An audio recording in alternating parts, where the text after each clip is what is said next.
अस्सलाम वालेकुम। अच्छा ये हमारे पास एक टॉपिक है higher order ordinary differential equation. ठीक है, हायर ऑर्डर डिफरेंशियल इक्वेशन मतलब जो जिसकी जो डेरिवेटिव मतलब जो पावर है ना वो वन ना हो, वन से वो ज़्यादा हो। ठीक है, मतलब डबल डेरिवेटिव हो, ट्रिपल डेरिवेटिव हो। ठीक है, फोर फाइव मतलब इस तरह कुछ भी हो पावर। ठीक है, मतलब वन ना हो। वन वाला तो सिंपल डेरिवेटिव होता है ना, जो वन से ज़्यादा होंगे वो हायर डेरिवेटिव। ठीक है, हायर ऑर्डर डिफरेंशियल इक्वेशन होगी। तो हमने सिंपल एक जिनमें तो डेरिवेटिव होता था, तो उन इक्वेशन को हमने सोल्व किया था पहले। ठीक है, वो सिंपली मतलब जैसे हमने मिड से पहले जो किया था ना उसमें था। ठीक है, अब ये है हायर डिफरेंशियल इक्वेशन। अब इन्हें कैसे सोल्व करना है। ठीक है, जिनमें अब डबल डेरिवेटिव आ रहा हो तो इन इक्वेशन को सोल्व करने का जो मेथड है इसमें हम वो देखेंगे। ठीक है, सबसे पहले यहाँ पे लीनियर नॉन लीनियर इक्वेशन यहाँ पे बताई हुई हैं। नॉन लीनियर इक्वेशन कौन सी होगी कि जिसमें हमारे पास डिपेंडेंट वेरिएबल जो है वो मल्टीप्लिकेशन में आ रहा हो, चाहे लेफ़्ट साइड पे आए या चाहे राइट साइड पे आए। ठीक है, तो वो क्या होगी नॉन लीनियर। लीनियर कौन सी होगी जिसमें हमारे पास डिपेंडेंट वेरिएबल जो है ना वो मल्टीप्लिकेशन में या फिर डिवीजन में कहीं भी ना आ रहा हो। ठीक है, तो जैसे डी वाई है ना, तो वाई यहाँ पे जो है वो डिपेंडेंट है। तो ठीक है, तो ये लीनियर में जो है वो वाई कहीं पे भी नहीं आ रहा मल्टीप्लिकेशन में। ठीक है, तो ये हमारे पास है लीनियर इक्वेशन। ठीक है, उसके बाद होमोजेनियस लीनियर डिफरेंशियल इक्वेशन है। उन्होंने एक जनरल इक्वेशन बताई हुई है। ठीक है, कि linear homogeneous linear differential equation किस तरह की होती है। लीनियर का मतलब क्या है कि पावर जो है जिसकी वन हो। ठीक है, मतलब पावर वन से ज़्यादा ना हो, लीनियर पावर हो। और होमोजेनियस का सिंपल हम ये भी कह सकते हैं कि इक्वल टू किसके हो, ज़ीरो के। ठीक है, जैसे कि यहाँ पे अभी इक्वेशन जो है ये ज़ीरो के इक्वल है ना, तो हम ये कह सकते हैं कि ये हमारे पास जो है वो होमोजेनियस इक्वेशन है, ये ज़ीरो के इक्वल है। उसके बाद उन्होंने कहा कि if y1 y2 y3 up to so on are solution of, मतलब इस इक्वेशन के अगर ये सोल्यूशन है तो फिर उन्हें हम सोल्यूशन सेट में किस तरह लिखेंगे कि c1 y1 plus c2 y2 plus up to so on cn yn। ठीक है, उन सोल्यूशन को हम इस c की फॉर्म में लिखेंगे। ठीक है, जो भी हमारे आंसर आएंगे वो आगे हम क्वेश्चन करेंगे ना तो सही तरह से समझ लग जाएगी। ठीक है, उसके बाद है how to solve second order या फिर higher differential order linear homogeneous differential equation. अब उसे सोल्व कैसे करें। सबसे पहले हम फाइंड करेक्टरिस्टिक्स सबसे पहले हम फाइंड करेंगे उसकी। ठीक है, वो मैं बताता हूँ आगे क्वेश्चन में वो क्या होती है। उसके बाद we will get a polynomial equation. जब हम करेक्टरिस्टिक फाइंड करेंगे उसके बाद हमारे पास जो सिंपल इक्वेशन आ जाएगी वो होगी पोलिनोमियल फॉर्म में होगी। ठीक है, उसकी डिग्री मतलब वो जैसे हमारे पास पहले पोलिनोमियल फंक्शन होता था ना, वो एक्स की फॉर्म में होता था, मतलब x square plus x plus two equal to zero. ठीक है, फिर हम उसकी फैक्टराइजेशन करते थे या फिर क्वाड्रेटिक फार्मूला लगाते थे। ठीक है, इस तरह कुछ करते थे, या फिर वो होता था कंप्लीटिंग स्क्वायर, उससे करते थे। ठीक है, तो उस तरह की फॉर्म जब वो हमारे पास जब एंड पे बन जाएगी जब हम करेक्टरिस्टिक फाइंड करेंगे। ठीक है, अच्छा उसके बाद एंड पे क्या है वही सोल्व पोलिनोमियल इक्वेशन को सोल्व करेंगे तो हमारे पास आंसर आएंगे। जैसे हम एक्स वाले को सोल्व करते थे ना तो हमारे पास एक्स के दो आंसर आते थे या फिर तीन आंसर आते थे। ठीक है, तो उन्हें अब उनके आगे रूट्स बनेंगे। ठीक है, मतलब रूट्स मतलब जो आंसर आएंगे। ठीक है, अगर तो एक्स के जो आंसर हैं या फिर यहाँ पे हम एक्स लिखेंगे, यहाँ पे तो डी आएगा ना, डिफरेंशियल इक्वेशन है। तो अगर तो यहाँ पे डी के जो आंसर आएंगे एंड पे, अगर तो वो कह लें कि सेम नहीं है। ठीक है, मतलब एक बार डी का आंसर आया था वन, दूसरी बार डी का आया आंसर टू, तो फिर वो होंगे डिस्टिंक्ट रूट्स। ठीक है, अगर आंसर पहली दफ़ा भी आया था डी इक्वल टू वन, दूसरी दफ़ा भी आया डी इक्वल टू वन, तो वो क्या होंगे रिपीटेड रूट्स। ठीक है, अगर एक दफ़ा आंसर मतलब अगर दोनों दफ़ा मतलब आंसर एक दफ़ा आ गया डी इक्वल टू अयोटा, एक दफ़ा आ गया माइनस अयोटा, तो वो क्या होंगी कम्प्लेक्स रूट्स। ठीक है, मतलब जिनमें अयोटा आ रहा होगा। ठीक है, तो जब हमारे पास ये रूट्स आएंगी फिर हम उनका सलूशन सेट किस तरह बनाएंगे। यहाँ पे देखें कि डिस्टिंक्ट रूट्स के लिए हम क्या करेंगे, डिस्टिंक्ट रूट्स के लिए जो है वो हमारे पास अल्फ़ा वन और अल्फ़ा टू जो हमारे आंसर आएंगे। ठीक है, मतलब जो दो आंसर आएंगे या तीन आंसर भी आ सकते हैं, फिर उसके लिए हम अल्फ़ा थ्री लिख लेंगे। ठीक है, तो उन्हें हम लिखेंगे किस तरह के y is equal to C one. ठीक है, ई की power alpha one x, alpha one मतलब जो पहला आंसर आएगा और एक्स उसकी पावर, प्लस सी टू ई की पावर अल्फ़ा टू जो दूसरा आंसर आएगा और एक्स, प्लस अगर तीन आंसर आ रहे हैं इसी तरह तो फिर हम क्या लिखेंगे सी थ्री ए की पावर जो आ रही होगी और आगे एक्स। ठीक है, ये डिस्टिंक्ट रूट्स के लिए है। और रिपीटिंग रूट्स के अगर एक ही आंसर दो दफ़ा आ गए हैं, तीन दफ़ा आ गए, फिर हम क्या करेंगे, लिखेंगे Y is equal to C one plus C two X e की पावर अल्फ़ा एक्स, अल्फ़ा जो आंसर हमारा सेम आएगा। अगर तो दोनों दफ़ा डी का आंसर 1 आया था तो फिर हम यहाँ पे सिंपल का लिख देंगे इज इक्वल टू 1x, ठीक है। अगर 2 आया था तो 2x, ठीक है। मतलब इस तरह आंसर लिख लेंगे। कम्प्लेक्स रूट्स के लिए क्या करेंगे, अगर अयोटा आ रहा है ना तो अयोटा की जो मतलब आ रहा होगा ना आंसर, उसमें एक के साथ अयोटा होगा, एक रियल नंबर होगा, ठीक है। तो उसे फिर हम इस तरह मतलब इस तरह की फॉर्म में पहले बनाएंगे, ठीक है। मतलब अगर तो सिंपल हमारे पास आंसर आया था एंड पे D is equal to aorta का, तो उसकी हम इस तरह की फॉर्म कैसे बनाएंगे कि D is equal to 0 plus minus iota, ठीक है। इस तरह मतलब ये वाली फॉर्म बन जाएगी।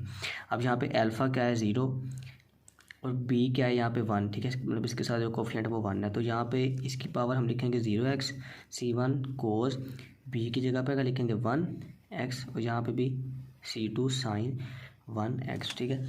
तो ये तो इस तरह हम जो है वो रूट्स जो है वो बनाएंगे, ठीक है। जो हमारे पास आएंगे उन्हें फिर हम इस तरह की फॉर्म में जो है वो लिखेंगे, ठीक है। ये एक क्वेश्चन भी है, हम ये भी देख लेते हैं कि करैक्टरिस्टिक्स वगैरह वो सारा कैसे फाइंड करना है। अच्छा, ये क्वेश्चन उन्होंने दिया हुआ है, ये हायर ऑर्डर डिफरेंशियल इक्वेशन है, ठीक है। मेरे को इसमें डी स्केयर आ रहा है। डी स्केयर का यहाँ पे मतलब है कि d two y over d x square, ठीक है। मतलब ये डबल डेरिवेटिव है वाई का, डी जो है डी स्केयर, ठीक है। वाई का कह लें किसी का भी कह लें, क्योंकि यहाँ पे उन्होंने वाई दिया इसलिए हम वाई लेट करेंगे। मतलब ये डबल डेरिवेटिव है, ये सिंगल डेरिवेटिव है, इसके साथ कुछ भी नहीं है। तो D square plus 3d minus 4 into y equal to 0, ठीक है। अब करैक्टरिस्टिक इसकी कैसे फाइंड करेंगे, इसकी करैक्टरिस्टिक जो है वो ये है, ठीक है। इसकी हमने करैक्टरिस्टिक फाइंड की, वाई के अलावा जो अंदर हमारे पास होगी वैल्यू हम यहाँ पे लिख देंगे इक्वल टू 0, जाके करैक्टरिस्टिक। अब ये देखें कि हमारे पास एक पोलिनोमियल फंक्शन बन रहा है। देखें अगर डी को हम एक्स लेट कर लें तो क्या बनेगा x square plus 3x minus 4। जैसे हम 8-9 से करते चले आ रहे हैं, मतलब वो अलजबरा के मतलब इस तरह की फॉर्म आती थी, हम फैक्टराइजेशन करते थे, ठीक है। तो यहाँ भी हम वही फैक्टराइजेशन करेंगे। फैक्टराइजेशन हो तो वो कर लेंगे, ना हो तो कंप्लीटिंग स्क्वायर या फिर वो क्या उसे कहते हैं क्वाड्रेटिक फार्मूला लगा सकते हैं, ठीक है। अच्छा, एक और बात कि अब यहाँ पे स्केयर था तो इसलिए हम फैक्टराइजेशन करेंगे, यहाँ फिर क्वाड्रेटिक फार्मूला लगाएंगे, ठीक है। अगर यहाँ पे क्यूब होता तो फिर हम इन दोनों में से कोई काम भी ना करते, फिर हम क्या करते सिंथेटिक डिवीजन करते, ठीक है। वो आगे एक क्वेश्चन है जिसमें हमें सिंथेटिक डिवीजन भी करनी है, लेकिन इसमें स्केयर है तो फिर हम सीधा सीधा इसका क्या करेंगे फैक्टराइजेशन की तो हमारे पास दो आंसर बन गए, डी इक्वल टू 1 और डी इक्वल टू -4। अब ये दोनों जो है वो सेम नहीं है, ये कौन से रूट्स हैं, डिस्टिंक्ट रूट्स हैं। तो अब डिस्टिंक्ट रूट को हम कैसे सोल्व करते हैं, y is equal to c1 e की पावर पहले 1x प्लस c2 e की पावर -4 आगे x, ठीक है। तो ये हमारे पास डिस्टिंक्ट रूट्स आई थी तो हमने इसे कर लिया। अब अगला क्वेश्चन वो सिंथेटिक डिवीजन इस पर हम यूज़ करेंगे। अब देखेंगे यहाँ पे क्यूब है, अब यहाँ पे हम फैक्टराइजेशन या क्वाड्रेटिक फार्मूला तो नहीं लगा सकते क्योंकि वो तो स्क्वायर के लिए होता है। यहाँ पे पावर क्यूब में आ रही है, ठीक है। तो यहाँ पे हम क्या करेंगे, यहाँ पे हम लगाएंगे सिंथेटिक डिवीजन। ये हमने इसकी करैक्टरिस्टिक फाइंड की, सिंथेटिक डिवीजन लगाएंगे। लेकिन सिंथेटिक डिवीजन लगाने के लिए हमें जो है वो पहली रूट चाहिए, मतलब एक आंसर चाहिए डी का, ठीक है। मतलब डी का आंसर कैसे चाहिए, असल में जैसे कि यहाँ पे देखिए इसके दो आंसर आए थे क्योंकि इसकी पावर थी 2, इसके अब पावर है 3, तो इसके कितने आंसर आएंगे 3, ठीक है। मतलब 3 आंसर आएंगे। अब हमें पहले इसकी ना फर्स्ट रूट चाहिए, फर्स्ट रूट होगी तो फिर ही हम अपनी सिंथेटिक डिवीजन कर सकते हैं, ठीक है। क्योंकि हमें सिंथेटिक डिवीजन के लिए एक रूट चाहिए जिससे हम उससे मतलब सिंथेटिक डिवीजन करेंगे, जिससे फिर हम आगे दो आंसर निकालेंगे उसके, ठीक है। तो फर्स्ट रूट एक रूट फाइंड करने का मेथड क्या है, पहले कि हम इस डी की जगह पे ना पहले 1 पुट करेंगे, यहाँ भी 1, यहाँ भी 1, यहाँ भी 1। तो अगर तो मतलब यहाँ पे पुट कर लें, अगर इसका आंसर भी 0 आ जाए, इस पूरे का आंसर मतलब ये दोनों लेफ्ट हैंड साइड पे 0 है ना, अगर ये भी 0 आ जाए तो हम कहेंगे कि वो वाला जो फैक्टर हमने पुट किया था ना वो इसकी रूट है डी की, ठीक है। अब हम यहाँ पे 1 पुट करते हैं, 1 पुट किया, 1 की पावर 3 1 प्लस 6 इंटू 1 क्या हो गया 1 minus 6 plus 11 minus 6 equal to 0। तो ये अगर हम इसे प्लस माइनस करते हैं ना तो ये 0 नहीं आता, ठीक है। इसका मतलब कि 1 जो है वो इसकी रूट नहीं है, ठीक है। उसके बाद मैंने यहाँ पे सिंपली से सोल्व किया है कि मैंने यहाँ पे ना 2 पुट किया है, ठीक है। 2 पुट किया तो हमारा आंसर सेम आ गया था, लेकिन 2 पुट किया 2 की पावर 3 6 मल्टीप्लाई 2 की पावर 2 प्लस 11 मल्टीप्लाई 2 माइनस 6, इसे सोल्व किया तो इस इधर भी 0 आ गया था, इधर भी 0। तो हम कह सकते हैं कि डी इक्वल टू 2 जो है ये इसकी क्या है रूट है, ठीक है। अब एक रूट आ गई थी डी इक्वल टू 2, अब वो 2 हम यहाँ पे पुट करेंगे और अपनी सिंथेटिक डिवीजन आगे करेंगे। ये डी क्यूब के साथ 1 फैक्टर था, कोफिशिएंट था, वो हमने लिख लिया। डी स्क्वायर के साथ -6 था, डी के साथ 11 था और यहाँ -6। अच्छा, अगर यहाँ पे डी स्क्वायर की जगह पे, यहाँ डी की जगह पे कुछ भी रहना होता तो फिर हमने यहाँ पे 0 पुट कर देना था, ठीक है। मतलब अगर इक्वेशन में हमारे पास डी होता ही ना, ठीक है, सिर्फ इक्वेशन होती D cube plus D square plus 6 equal to 0, तो फिर हमने डी भी यहाँ पे लिखना था, फिर हम क्या लिखते 0 लिखते थे, ठीक है। मतलब फैक्टर वाला लिखना लाजमी होता है। अच्छा, अब factorization easy, synthetic division easy, वही कि इसको हमने वैसे नीचे उतार लेना, इसे इसके साथ मल्टीप्लाई करके यहाँ लिख दिया, तो इसे माइनस किया तो -4, इसे इसके साथ मल्टीप्लाई करके इधर लिखा -8, तो इसे किया तो 3 आ गया, इसे फिर इधर मल्टीप्लाई किया 6 6 0, तो अब हमारे पास ये 3 नंबर बचे हैं। अभी इन्हें हम कैसे लिखेंगे, पहला डी स्क्वायर बनेगा, ये वाला डी और ये वाला वैसे ही इक्वल टू 0, ठीक है। तो अब हमारी स्क्वायर वाली फॉर्म में आ गई। यहाँ पे हम अब क्वाड्रेटिक फार्मूला लगा सकते हैं या फिर अपना फैक्टराइजेशन कर सकते हैं, ठीक है। तो अगर फैक्टराइजेशन होती है तो वो कर लें। अब यहाँ पे फैक्टराइजेशन की हमने, तो हमारा आंसर आ गया D equal to 1, D equal to 3, ठीक है। और एक आंसर क्या था, डी इक्वल टू 2, ठीक है। तो ये दोनों जो है वो आंसर हमारे पास आ गए हैं, ठीक है। तो अब तो टोटल हमारे पास 3 आंसर आए हैं, एक ये और एक वो 2 वाला, ठीक है। तो हम वो यहाँ पे लिख देंगे। यहाँ पे मैंने 2 लिखे हुए हैं, असल में यहाँ पे 3 आने थे, ठीक है। यहाँ पे एक और आएगा C3 की पावर वो जो 2 थी, 2 और आगे x, ठीक है। तो इस तरह जो है वो हम लिख देंगे, क्योंकि ये डिस्टिंक्ट रूट्स है ना, सेम तो नहीं है। अगर सेम होती तो हम वो लिख देते, वो क्या उसे कहते हैं, रिपीटिंग वाली रूट्स, ठीक है। तो सेम नहीं थी तो हमने ये वाली रूट्स जो है वो लिख दी, ठीक है। तो ये था इसका क्वेश्चन एक। अच्छा, अब ये आ गया है कि वही मेथड है जिसे हमने पहले क्वेश्चन किया है, ठीक है, लेकिन इसमें थोड़ा सा हमने जो है वो एक्स्ट्रा काम करना है। पार्टिकुलर सोल्यूशन या फिर जनरल सोल्यूशन भी जो एंड पे हमने वो निकालने हैं, ठीक है। शुरू पे हम सारा काम वही करेंगे जो पहले क्वेश्चन में करते आए हैं, ठीक है। जैसे कि हमने पिछले क्वेश्चन में किया था, इसमें भी हम वही काम करेंगे सारा, ठीक है। कैसे करेंगे कि डी स्क्वायर, मतलब इक्वेशन इस तरह दी होगी, कैरेक्टरिस्टिक फाइंड करेंगे, पहले कैरेक्टरिस्टिक लिखी, उसके बाद फैक्टराइजेशन करेंगे, डी के आंसर निकालेंगे और वाई सी फाइंड करेंगे। मतलब ये डी के आंसर आ गए, इन्हें हम वाई सी की फॉर्म में इस तरह लिख देंगे, ठीक है। यहाँ तक तो वही पुराना काम जो हम करते चले आ रहे हैं। अब पार्टिकुलर सोल्यूशन के लिए हम क्या करेंगे, पार्टिकुलर सोल्यूशन के लिए हमारे पास फार्मूला है वाई पी, या फिर पार्टिकुलर वाई पी मतलब पी मतलब particular solution, y p equal to 1/f(d) multiply f(x), ठीक है।